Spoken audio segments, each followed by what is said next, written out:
welcome to the inaugural episode. This is it. This is where we're going to do the origin story. This is where we're going to talk about why this channel came to be, why I came to be the well-fed nerd that I am, and why it is that I decided to start this channel. So, we've got to go back all the way to the beginning here, right? Because, see, for me, everything started young, right?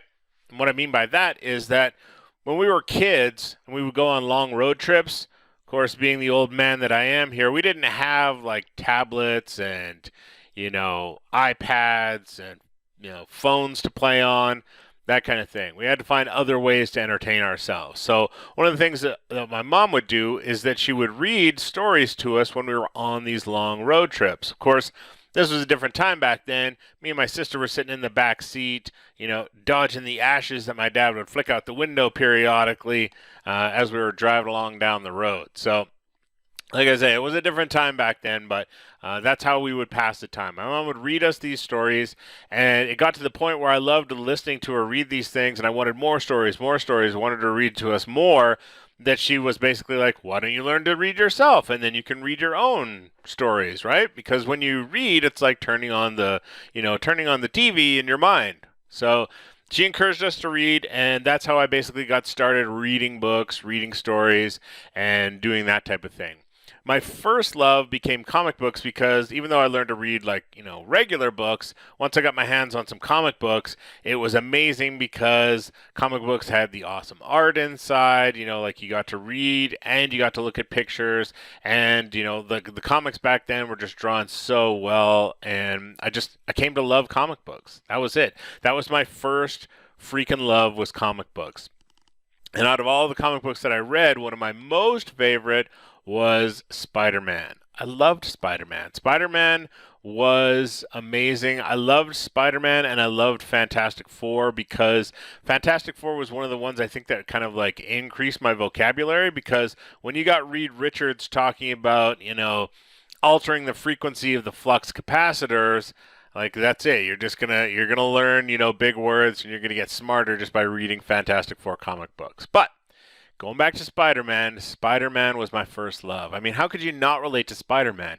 He was great because he would go, get off work, throw on a spider suit, go do some patrols, go fix some problems, help some people, stop some muggers, save some people from burning buildings, do all that kind of stuff. And then at the end of the day, he had to go home to, the crappy little house he lived in with Aunt May, and he wasn't like a well-funded superhero. If he got into a fight and the guy ripped his costume, well, guess what? Peter Parker's got to sit down and he's got to, get out the needle and thread and fix his costume so that he can go out and do it all again the next day after he gets off work and finishes doing his day job, right? So I found Spider-Man to be very relatable, right? He was just kind of a regular a regular guy, wasn't like, part of a super team, didn't have, millions of dollars like Tony Stark. So one of my favorites was Spider-Man. And when I was a kid, my parents obviously knew that I liked Spider-Man, and they got me this awesome, I wish I still had it. I think it might even be in my basement somewhere. I might have to take a look and see, but I'm going to be dragging out a lot of old nostalgic comic book stuff for this channel here in the coming episodes. So I think you're going to dig that. But what they got me was this like 12-inch tall Spider-Man. It was like, he was huge. It was like, let's see, 12 inches, something like that. Anyways, he was huge, and he had his arm up in the air, and then he basically had like this little wire that was coming out, and you could take the wire and attach it to something, and then hit the button, and he would basically like reel himself in and like start climbing up the side of the wall with this thing. I'll do a search in the Google, and hopefully I can put a picture into this video of it. It was the most awesome Spider-Man toy that I ever had, and I had pretty much every Spider-Man toy. My parents got me everything to do with Spider-Man. So moving on from that, like the comic books and the toys, once we, were able to watch TV and watch Spider-Man, it was that old 60s Spider-Man show, right? The one, Spider-Man does whatever a spider can. And it's funny when you go back and look at it and watch that show, I think they really only had like 3 backgrounds. So it's kind of funny to go back and look at it And it was funny because it was so 60s too. So 60s. At one point, Spider-Man, I can't remember the episode, but I'm going to have to go look it up now. I can't remember the episode, but he gets in a fight with somebody, and I think he like is on the ground, and some pedestrians come by, and it's like two hippies, and they just kind of look at Spider-Man, and one of the guys just in total hippie speak says, "Dude, roll your eyes over those crazy pajamas," and it was just so. It was so 60s, right? It didn't even like register at the time, but I remember it so clearly because it was just so yeah, just such hippie speak. But um, yeah, that was my first indoctrination to like Saturday morning cartoons. Because yeah, back in those days, we had like the TV with like the rotary dial, and you had, like it went from 2 to 12, and three of the channels didn't work. So you really didn't have much to choose from. And it was like we got to watch TV if like mom and dad weren't watching TV. If they wanted to watch TV, we were watching what they wanted to watch on TV. So that was kind of what started, the golden age of cartoons, getting up on Saturday morning, watching all of those cartoons. And then it just kind of transformed after that into like, into the 60s Spider-Man cartoon and comic books. And then finally at, what was it, 1977? Is that when it came out? Or 78? But that's when, boom, like Star Wars came out. And that was like one of the greatest moments of my life. Watching that opening scene to Star Wars, you got the Rebel ship goes by and it passes by, and then it's being chased by the Empire ship, that Star Destroyer, and that thing just takes freaking forever to pass over the camera. And that was, I think, man, one of the best scenes, in movies. I mean, it stuck with you. I just remember it so well as far as,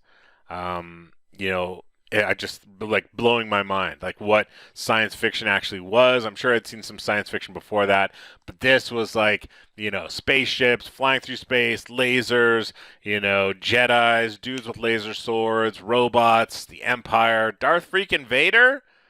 Like that dude was scary when you were a kid. So that was kind of like my first introduction to sci-fi and science fiction. And then of course after Star Wars, then came, Empire Strikes Back, which is probably one of the greatest movies of all time. And definitely one of the best in the entire Star Wars saga. Don't worry, I'll be making some videos talking about Star Wars later on. But Empire, then came Jedi, and yeah, that just started my love for like science fiction, dudes with laser swords. And then it just kind of after that we moved into like the 80s, right? So I still like Spider-Man. In the 80s we had like the show with Spider-Man and His Amazing Friends. Awesome show. I love that show. It's funny because one of the episodes was them going against the Red Skull, and the Red Skull was trying to find Hitler's secret bunker of weapons so that he could take over the world. But I guess that's a little too controversial to talk about, Nazis and Hitler and that kind of thing. Because when you go and try and find that episode on, like, I think it's Disney Plus has that. You try and find that episode. No, not there. Not happening. You don't get to see that. You're not allowed to see that, okay? So, the great thing about the 80s is that that's when like the really cool stuff as far as cartoons came out, because we had like the trifecta. We had He-Man, G.I. Joe, and Transformers. I loved all those. I loved watching that stuff. Getting up in the morning, me and my sister, would be up at the crack of dawn, waiting for that first show to come on. Got a bowl of sugary cereal, just powering through that, watching those Saturday morning cartoons.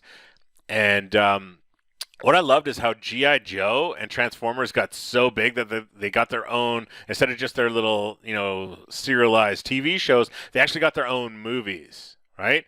And that G.I. Joe movie was freaking awesome. Oh my God, I loved it because you had G.I. Joe against Cobra, but then you had this third entity, which was like these, like, I don't know, insect people that were trying to, take over the world and do that type of thing. And I mean, like, just so much of it was so cool. Like, their leader was a guy named Globulus. I mean, that's not even easy to say, but it's a cool name, Globulus.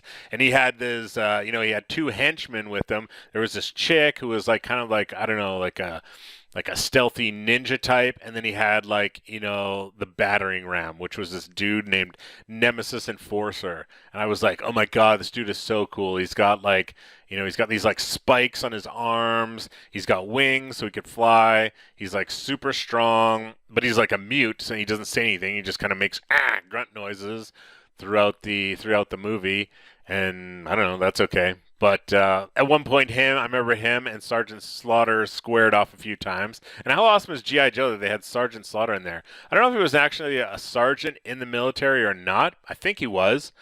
But let me know down below in the chat here, in the comments, if you know for certain.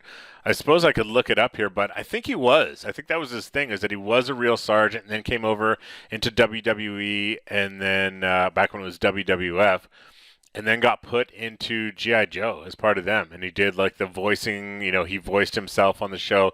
But anyways, him and Nemesis Enforcer go at it a few times throughout the movie. And then at the end of the movie, Sergeant Slaughter kicks this guy's ass and then like throws him in a pit. And it was awesome because Cobra and G.I. Joe had to work together to overcome these, Globulus and these, insect people to to save the day and do that type of thing. So yeah, and the Transformers movie, that one was pretty wild. I think that's the first time I like cried as a kid over an animated movie because Optimus Prime gets shot up in the beginning of it and is like, I think he dies in that movie and then has to pass along like whatever, the Allspark or the the glowing orb of leadership to the next leader of the Transformers, of the Autobots. So those two movies were awesome. I love those freaking movies.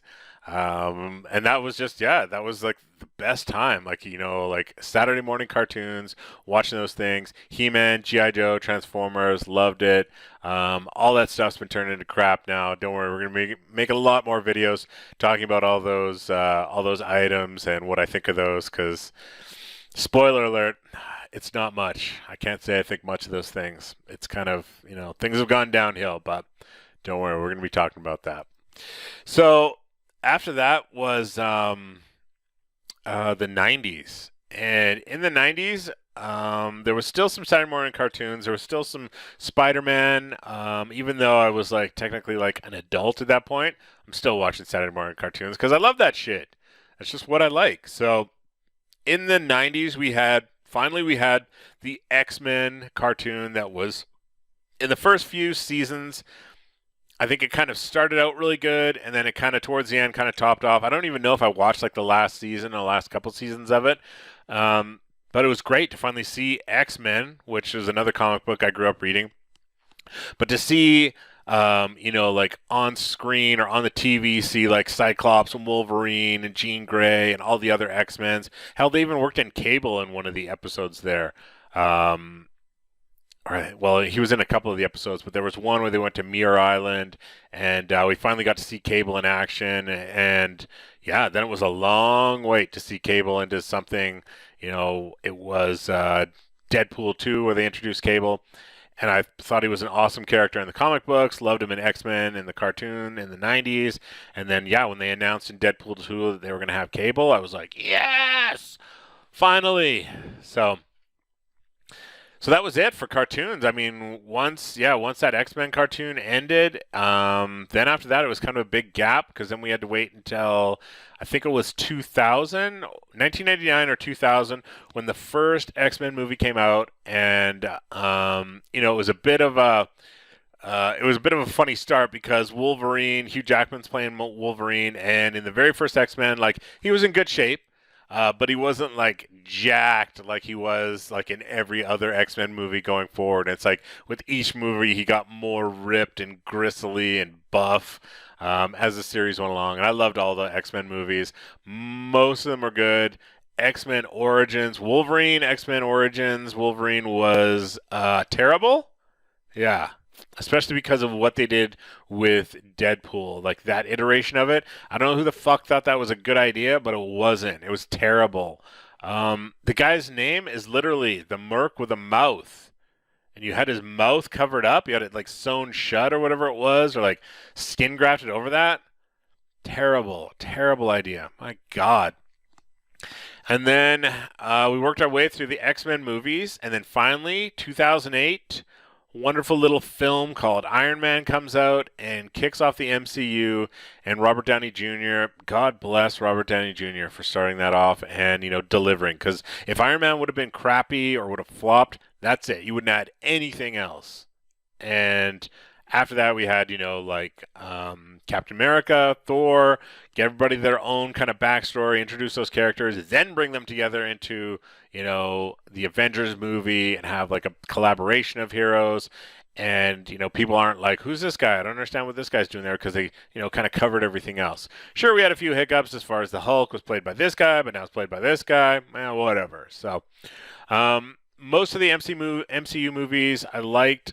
Thor: Dark World, yeah, that one was kind of a bit of a meh type movie. And then I really feel like it kind of peaked with Infinity War. Endgame was kind of like, okay, we're giving everybody a sign off, cheers, thanks. And then after that, it feels like it kind of went downhill from there. And again, I'm going to be making a lot more videos on all these topics, covering all these movies, what I think of the MCU now versus then, why I think that Infinity War was probably the best movie out of the entire MCU. I think Black Panther was extremely overrated. Don't worry, I'm going to be making lots of videos covering that because comic books, one of my favorite subjects, sci-fi, fantasy. Fantasy was awesome because one of my first introductions to fantasy was through comic books. I had read some Conan comics, and then I got my hands on the actual movie adaptation. This was when Arnold Schwarzenegger's movie was coming out, and this was the official comic book adaptation of the movie. So I read the comic book. I remember I got my comic book, I read it, and then 2 weeks later, my parents took me to that movie, and it was insane because you see in comic books big buff dudes, that type of thing. But then you saw Arnold on screen, and I had no idea a human being could actually look like that. To me at that point, my dad was the biggest, strongest guy that there was type thing. But then you go to the movies and you see Arnold on screen, and dude's just that was peak Arnold, right after Olympias, you know what I mean? He's just absolutely huge, and it just blew my mind. I was like, what? Humans can look like that? It was insane. That movie was awesome. The sequels, whatever. Conan the Barbarian was by far, though, one of my favorite fantasy movies and kind of kicked off my love for that type of genre. Plus, I'm pretty sure there was some tits in that movie, and I'm not sure if I was old enough to be in the theater at that time to see that, but whatever, my mom, my dad, they got me into that theater to see that movie, and God bless them for that. So that was kind of my first love and introduction to fantasy. And then in the 2000s we had Lord of the Rings, which was amazing. I remember reading those books. They're kind of, I read them when I was younger and I didn't really, I remembered them, but not in the detail of just read them a year or two before that. I read them when I was younger and a kid, and then to see them actually done up properly in a movie. I loved it. Loved all three of those movies. And then they decided to do The Hobbit, which I thought was weird to break it up into three movies because really, if you stack the Lord of the Rings movies or books on top of each other, it's this tall. And if you look at the Hobbit book, it's this much. And it's okay, we're gonna do three movies out of this. And I thought, okay. They're okay. They're all right, but definitely love the Lord of the Rings movies more. Kind of scared to see what they're going to do with the Lord of the Rings TV series, but again, be making more videos about all that kind of stuff because there's just endless amounts of content for me to do now. I've been excited to do this for a while, nervous to step out, put myself out there and do this type of thing because, you know what, I'm not well-spoken when it comes to this kind of thing. I'm not doing this channel because I'm a looker. I'm doing this because I love comic books. I love superhero movies. I love fantasy stuff. I love fantasy movies, and I just want to talk about this type of stuff and give my opinion on it, give my reviews on things, let you know what I think of stuff, and talk about that. Last thing I want to say is I'm excited to do. I'm also going to be covering because I got, like I say, some old school comic books that I'm going to be showing off. I'll show some pictures of them and put them into the videos and whatnot. But I got one that I'm going to be doing this week about G.I. Joe and how to fix snake eyes. Based on a G.I. Joe comic that I have in my house, in my basement. As soon as I cut this video, I'm going downstairs to go get it and do that one. So I'm super stoked to do all this type of stuff. I want to just thank a lot of people who gave me the courage to go and do this type of thing.